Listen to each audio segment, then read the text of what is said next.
The wind, a malevolent sculptor, carved dunes of dust and grit against the skeletal remains of what was once a thriving rail stop.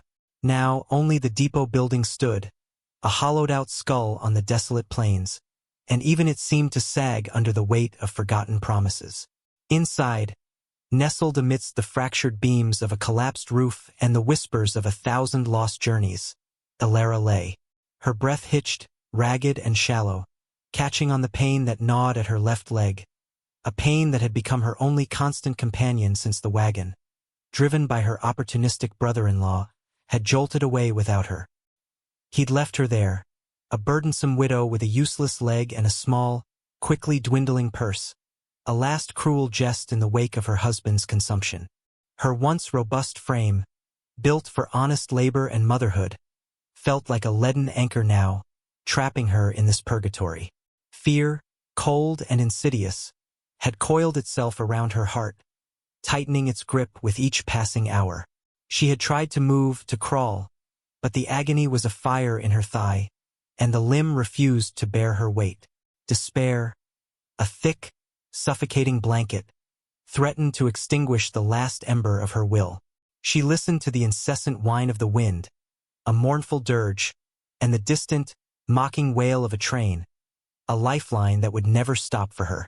She was adrift, a shipwrecked vessel in a sea of unforgiving land. The scent of dust and her own sweat, mingled with the metallic tang of dried blood, pressing in on her. Then, a shadow fell across the broken doorway. Not the fleeting shadow of a cloud, but something solid, still, and impossibly tall. Elara froze, her breath caught in her throat. She pushed herself back against the grimy wall, her eyes, wide and bruised with exhaustion, fixed on the figure. He was a man, broad-shouldered and lean, cloaked in a weather-beaten duster that seemed to blend him into the landscape. His face, shadowed beneath the brim of a wide-brimmed hat, was etched with the harsh lines of sun and solitude. He carried a rifle slung across his back, and his movements were deliberate, unhurried, like a predator observing its prey. He surveyed the ruin, his gaze sweeping over the debris before settling on her, a piercing intensity in his eyes that offered no comfort. Elara could feel the tremble start in her limbs, not just from the cold, but from a primal animal fear. Was this the end, then? To be found by some drifter, some marauder, and simply extinguished? He took a slow step forward, then another, his boots crunching softly on the scattered gravel.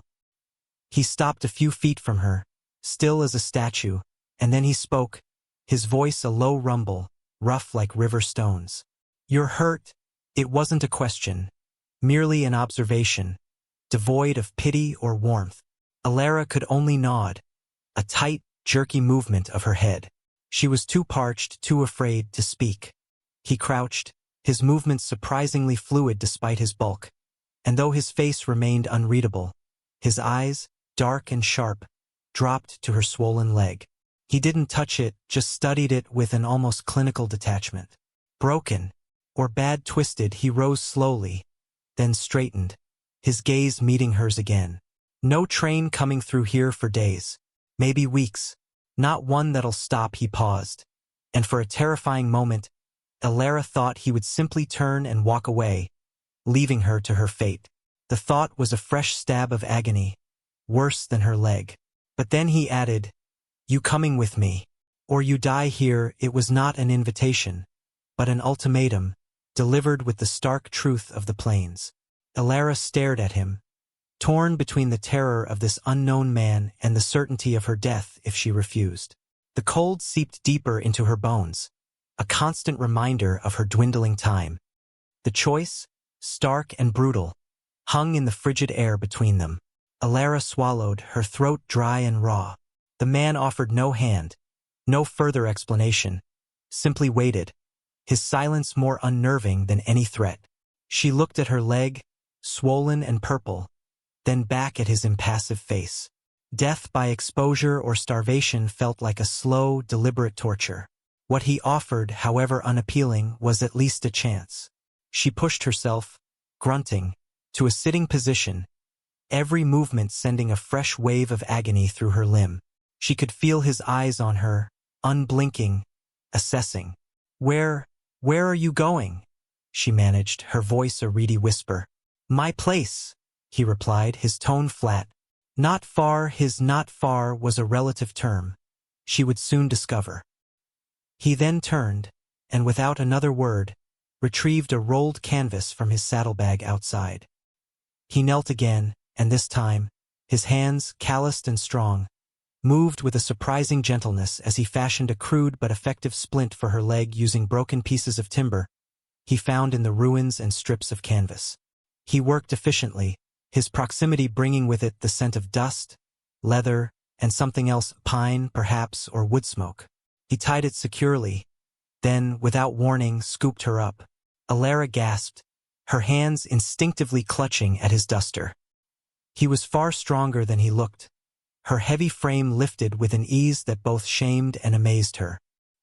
He carried her out of the depot, past his horse, a sturdy bay with intelligent eyes, and laid her carefully into the back of a small, open wagon hitched behind it. The bed was rough, rattling with every jostle, but he had spread a worn blanket over it, a small, unexpected kindness. He climbed onto the driver's seat without a glance back at the desolate depot, picked up the reins, and with a soft click of his tongue, urged the horse forward. The journey was a blur of grinding pain and the rhythmic sway of the wagon. The sun, a pale, indifferent orb, began its slow descent, painting the sky in bruised purples and oranges. Alara lay propped against the side of the wagon, her leg throbbing relentlessly, the splint a constant, uncomfortable pressure. She tried to focus on anything but the pain, on the vast, empty landscape unfolding around them. It was a land of muted browns and grays, of low, scrubby bushes and distant, purple-hued hills that seemed to ripple like water. Elias drove in silence, his back a broad, unyielding wall in front of her. She watched the subtle shift of his shoulders as he navigated a particularly rough patch, the quiet authority in his hands as he guided the horse. He never looked back, never spoke, yet his presence was a strange, silent comfort. He paused only once, as dusk began to bleed into night, to give the horse a drink from a small, muddy creek. He then offered Alara his canteen, a simple gesture, but one that spoke volumes in its quiet consideration. The water was cool and tasted faintly of metal, but it was the most welcome thing she had consumed in days. "Thank you," she whispered, her voice rough. He merely nodded, not looking at her, his gaze fixed on the horizon, as if searching for something only he could see. The cold deepened as darkness claimed the sky, and a scattering of stars, impossibly bright, began to emerge. Alara shivered, pulling the thin blanket tighter around her. She was hungry, thirsty, and every muscle in her body ached.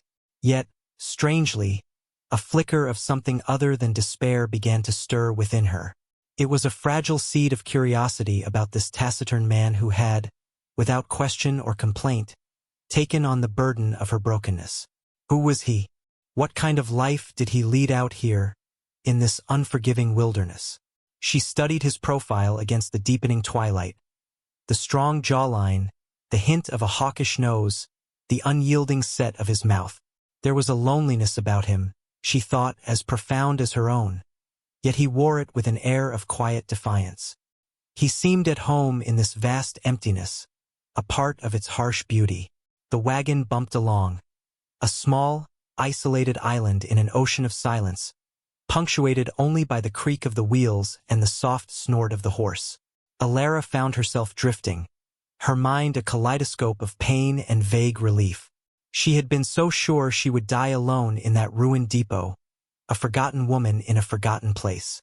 But now, though still broken and vulnerable, she was moving, carried by the strength of a stranger.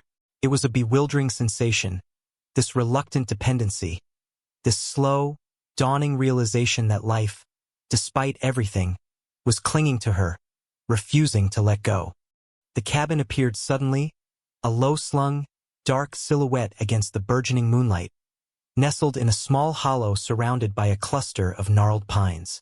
It was a simple structure, rough-hewn and sturdy, with a thin wisp of smoke curling from its stone chimney, a beacon of warmth in the vast, cold night.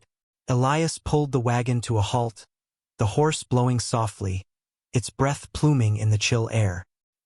He dismounted with practiced ease, then came around to her side.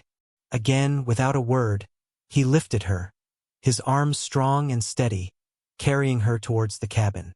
The scent of wood smoke grew stronger, a comforting aroma that promised shelter. Inside, the cabin was small but surprisingly neat. A stone fireplace dominated one wall, casting a warm, flickering glow across the room. A rough-hewn table and 2 chairs stood in the center, and a narrow cot was tucked into a corner, covered with a thick woolen blanket. The air was thick with the scent of pine and something else, something earthy and clean. He carried her to the cot and gently lowered her onto it. The relief of lying on a relatively soft surface was immense, a deep sigh escaping her lips. Elias straightened, his gaze sweeping over her once more.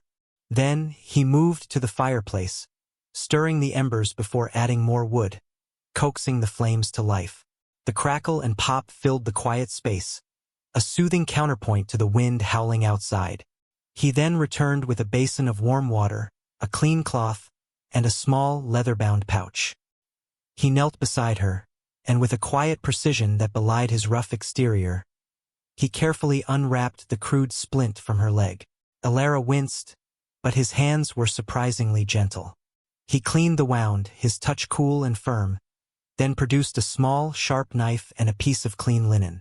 She watched, fascinated, as he carefully repositioned the bones, her teeth gritted against the surge of pain. He worked without hesitation, his brow furrowed in concentration. Once set, he fashioned a more proper splint from a thicker piece of wood and bound it tightly with strips of the linen. When he was done, he straightened, stepping back. "It'll mend," he said, his voice quiet. "Needs rest." Alara could only nod, tears of pain and relief pricking at her eyes. He then went to the small stove in the corner, and soon, the cabin was filled with the savory scent of simmering broth. He brought her a bowl thick with root vegetables and bits of dried meat. She ate slowly, savoring each spoonful, the warmth spreading through her body, chasing away the gnawing cold. He sat opposite her at the table, eating his own bowl in silence, his gaze occasionally lifting to meet hers, a fleeting moment of connection across the warm, fire-lit space. Days bled into weeks, marked by the slow mending of Alara's leg and the even slower unfolding of a peculiar routine between them. Elias continued his solitary existence, rising before dawn, tending to his traps, hunting, and returning with the bounty of the wilderness. He rarely spoke, yet his actions were a constant presence.